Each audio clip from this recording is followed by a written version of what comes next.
Trigonometric రేషియోస్లో first basic వచ్చేసి మనము ఒక రైట్ యాంగిల్ ట్రయాంగిల్ ఉంటుంది. ఇక్కడ వచ్చేసి right angle triangle at A B C అంటే ట్రయాంగిల్ ఏబిసి అంటే angle at right angle at B అంటే 90 degrees వచ్చేసి బి దగ్గర ఉంటుంది. ఇది ఏసి, ఇది రైట్ యాంగిల్ ట్రయాంగిల్లో ఒక యాంగిల్ వచ్చేసి కంపల్సరీ ఈక్వల్ టు 90 degrees ఉండాలి. అప్పుడు దాన్ని రైట్ యాంగిల్ ట్రయాంగిల్ అంటాము. ఇక్కడ వచ్చేసి రైట్ యాంగిల్ ట్రయాంగిల్ని బేస్ చేసుకొని మనం ట్రిగ్నోమెట్రిక్ రేషియోస్ రాస్తాము. ట్రిగ్నోమెట్రిక్ రేషియోస్ అంటే ఏంటంటే ఫస్ట్ బేసిక్ వచ్చేసి sine theta, cos theta, tan theta. ఇక్కడ వచ్చేసి టీటా అని రాయొచ్చు, లేదంటే సైన్ ఆఫ్ యాంగిల్ ఏ అదిలా కూడా మెన్షన్ చేసుకోవచ్చు. ఇక్కడ వచ్చేసి నేను యాంగిల్ వచ్చేసి ఇక్కడ తీసుకుంటున్నానంటే యాంగిల్ ఏ దగ్గర టీటా తీసుకుంటున్నానండి. యాంగిల్ ఏ దగ్గర టీటా తీసుకుంటున్నాను. ఇప్పుడు ఇది వచ్చేసి మనకి ఈ రైట్ యాంగిల్ ట్రయాంగిల్లో లాంగెస్ట్ సైడ్ వచ్చేసి హైపోటెనస్. ఇప్పుడు టీటా ఇక్కడ ఉంది కాబట్టి దీనికి ఇక్కడ ఆపోజిట్గా ఉన్నది ఇది ఆపోజిట్ సైడ్. నెక్స్ట్ ఇక్కడ టీటాకి ఇక్కడ టచ్ అవుతూ ఉన్నది ఇది వచ్చేసి అడ్జసెంట్ సైడ్. ఫస్ట్ ఇది క్లియర్గా తెలియాలి. టీటాని మనం ఇక్కడ మెన్షన్ చేస్తే ఇప్పుడు ఇది ఆపోజిట్ సైడ్ అయింది, ఇక్కడ అడ్జసెంట్ సైడ్ అయింది. కానీ ఒకవేళ మనం టీటాని ఇక్కడ రిప్రజెంట్ చేస్తే అప్పుడు ఏమవుతుంది, ఇది అడ్జసెంట్ సైడ్ అవుతుంది, ఇక్కడ వచ్చేసి ఇది ఆపోజిట్ సైడ్ అవుతుంది, ఇక్కడ అడ్జసెంట్ సైడ్ అవుతుంది. హైపోటెనస్ అనేది కామన్గా ఉంటుంది. ఫస్ట్ నేను ఇప్పుడు యాంగిల్ ఏ దగ్గర టీటా తీసుకుంటే సైన్ ఆఫ్ టీటా లేదంటే ఆర్ సైన్ ఆఫ్ ఏ అని ఎలా రాయాలి అంటే ఫస్ట్ వచ్చేసి ఇక్కడ మీకు ఆపోజిట్ సైడ్ బై హైపోటెన్యూస్ అంటే ఇప్పుడు మనకి ఆపోజిట్ సైడ్ అంటే ఇక్కడ ఏముందండి, ఆపోజిట్ సైడ్ వచ్చేసి బీసీ, హైపోటెన్యూస్ వచ్చి A C. Okay, next cos theta or cos A. ఈ కాస్ ఏ వచ్చేసి ఇప్పుడు కాస్ టీటాకి ఫస్ట్ వచ్చేసి adjacent side by hypotenuse.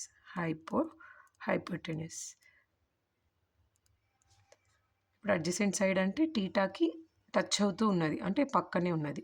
Adjacent side వచ్చేసి ఇక్కడ ఏమవుతుంది ఏబి బై ఏసి. నెక్స్ట్ వచ్చేసి tan theta are tan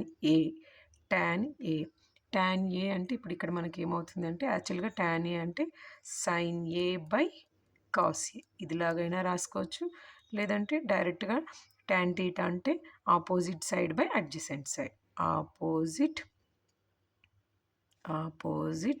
side by adjacent side. ఇక్కడ ఆపోజిట్ సైడ్ అంటే ఏంటి, BC by AB. First basic వచ్చేసి మనకి సైన్ టీటా, కాస్ టీటా ఇవి రెండు నేర్చుకున్నామంటే చాలు. టాన్ టీటా ఆటోమేటిక్గా ఈ రెండిట్లో నుంచి వస్తుంది. ఇప్పుడు చెప్పాను కదండి, టాన్ ఏ వచ్చేసి sine A by cos A అని చెప్పాం. మనకు సైన్ ఏకి మనకు ఆల్రెడీ వాల్యూస్ వచ్చాయి. ఏమొచ్చాయి, బీసీ బై ఏసీ అంటే opposite side by hypotenuse. Next cos టీటాకి ఏమొచ్చింది, అడ్జసెంట్ సైడ్ బై హైపోటెనస్ అంటే ఏబి బై ఏసీ. నెక్స్ట్ వచ్చేసి ఇప్పుడు ఇది డినామినేటర్ ఉంది కాబట్టి రెసిప్రోకల్ అవుతుంది. BC by AC into AC by AB. Next ఇప్పుడు ఏసీకి ఆన్సర్ అవుతుంది. ఫైనల్గా ఆన్సర్ వచ్చేసి బీసీ బై ఏబి. అంటే ఇక్కడ ఫార్ములాతో రాసిన బీసీ బై ఏబి, ఇక్కడ బీసీ బై ఏబి ఈక్వల్గా వచ్చేసింది కదండి. ఇవి బేసిక్ ట్రిగ్నోమెట్రిక్ రేషియోస్. ఇప్పుడు ఈ ట్రిగ్నోమెట్రిక్ రేషియోస్ని బేస్ చేసుకొని ఒక చిన్న ప్రాబ్లం చేయడానికి మనం ట్రై చేద్దాం. అండి. ఇది 10th క్లాస్ టెక్స్ట్ బుక్లోని ఒక problem. Cos A is equal to 12/13. First ఈ ప్రాబ్లం చూడగానే మీరు ఏం చేయాలంటే ఒక రైట్ యాంగిల్ ట్రయాంగిల్ని డ్రా చేయాలి. రైట్ యాంగిల్ ట్రయాంగిల్ డ్రా చేసిన తర్వాత నెక్స్ట్ ఇక్కడ వచ్చేసి రైట్ యాంగిల్ ట్రయాంగిల్లో యాంగిల్ ఇక్కడ వచ్చేసి 90 degrees, రిమైనింగ్ 2 యాంగిల్స్ వచ్చేసి అక్యూట్ యాంగిల్స్. ఇక్కడ ట్రయాంగిల్ ఏబిసి. ఇప్పుడు ఏబిసి తీసుకున్న తర్వాత కాస్ ఏ అంటే మీకు ఒక ఫార్ములా ఆల్రెడీ ఐడియా ఉండాలి. కాస్ ఏ అంటే ఏం చెప్పానండి, adjacent adjacent side by hypotenuse. ఇప్పుడు దీన్ని బేస్ చేసుకొని కాసి అంటే ఇప్పుడు పైన ఉన్నది అడ్జసెంట్ సైడ్, కింద ఉన్నది హైపోటెన్యూస్, ఇప్పుడు అడ్జసెంట్ సైడ్ అంటే ఇప్పుడు కాస్ ఏ అని ఇచ్చాడు కదండి. ఏ అని ఇచ్చాడు అంటే ఇక్కడ ఉంటుంది యాంగిల్. ఇక్కడ యాంగిల్ ఉంది కాబట్టి కాస్ ఏ నుంచి చూసినప్పుడు ఇది ఆపోజిట్ సైడ్, ఇది ఆనుకున్నది అడ్జసెంట్ సైడ్. అంటే ఇక్కడ ఇప్పుడు వాల్యూ వచ్చేసి అడ్జసెంట్ ఇది 12, హైపోటెన్యూస్ వచ్చేసి లాంగెస్ట్ సైడ్ ఇక్కడ 13 అవుతుంది. మరి ఇక్కడ 2 వాల్యూసే ఉన్నాయి, ఈ వాల్యూ లేదు. ఒకవేళ సైన్ అంటే దీన్ని బేస్ చేసుకొని ఒకవేళ మనం సైన్ ఏ tan ఏ ఫైండ్ అవుట్ చేయమని క్వశ్చన్ ఇచ్చాడు. అప్పుడు ఇక్కడ వాల్యూ లేదు. ఏం చేయాలంటే మనకు ఆల్రెడీ తెలుసు కదండి పైథాగరస్ థీరంలో ఏముంటుంది, ట్రయాంగిల్ ఏబిసి నుంచి లాంగెస్ట్ సైడ్ లేదంటే hypotenuse square is equal to side square plus side square. ఇక్కడ హైపోటెన్యూస్ స్క్వేర్ అంటే ఇక్కడ ఏమొచ్చిందండి ఏసీ స్క్వేర్, నెక్స్ట్ వచ్చేసి AB square plus BC square. ఇక్కడ ఏసీ స్క్వేర్కి మనకి వాల్యూ ఎంత ఉంది 13 స్క్వేర్, ఏబీ స్క్వేర్కి వచ్చేసి 12 స్క్వేర్ ప్లస్ బీసీ స్క్వేర్కి మనకి ఏం వాల్యూ లేదు కాబట్టి యాజ్ ఇట్ ఈస్గా బీసీ స్క్వేర్ ఉంటుంది. నెక్స్ట్ వచ్చేసి ఇప్పుడు బీసీ స్క్వేర్ వాల్యూ తెలియదు కాబట్టి ఈ 12 స్క్వేర్ని మనం ఈ సైడ్ పంపించేస్తాం. నెక్స్ట్ వచ్చేసి ఇక్కడ BC square is equal to 13 square minus 12 square,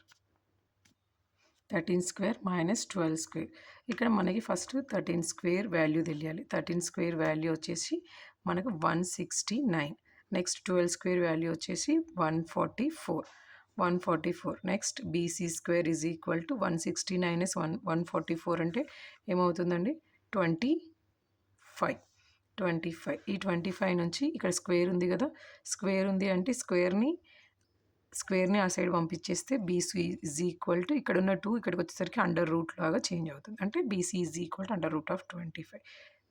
BC is equal to under root of 25 అంటే అండర్ రూట్ ఆఫ్ 5 స్క్వేర్కి రూట్కి క్యాన్సిల్ అవుతుంది. నెక్స్ట్ వచ్చేసి బీసీ ఈజ్ ఈక్వల్ టు 5 అంటే ఇప్పుడు మనకి బీసీ అనేది ఏంటంటే opposite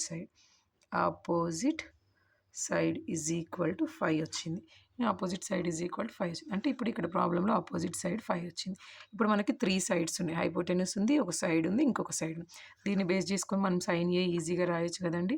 sign A is equal to ఏంటి opposite side అంటే ఇక్కడ ఆపోజిట్ సైడ్ ఏముంది బీసీ బై ఏసీ. అంటే ఇక్కడ బీసీ వాల్యూ ఏముందండి, బీసీ వాల్యూ వచ్చేసి 5, ఏసీ వాల్యూ వచ్చేసి 13. అంటే ఇప్పుడు ఇక్కడ సైన్ ఏ వచ్చేసి 5/13. నెక్స్ట్ వచ్చేసి tan ఏలో ఫస్ట్ వచ్చేసి మనకి opposite side BC by adjacent side AB, BC by AB. Next వచ్చేసి tan A is equal to BC value ఏంటంటే 5, నెక్స్ట్ వచ్చేసి ఏబి అడ్జసెంట్ వాల్యూ వచ్చేసి 12.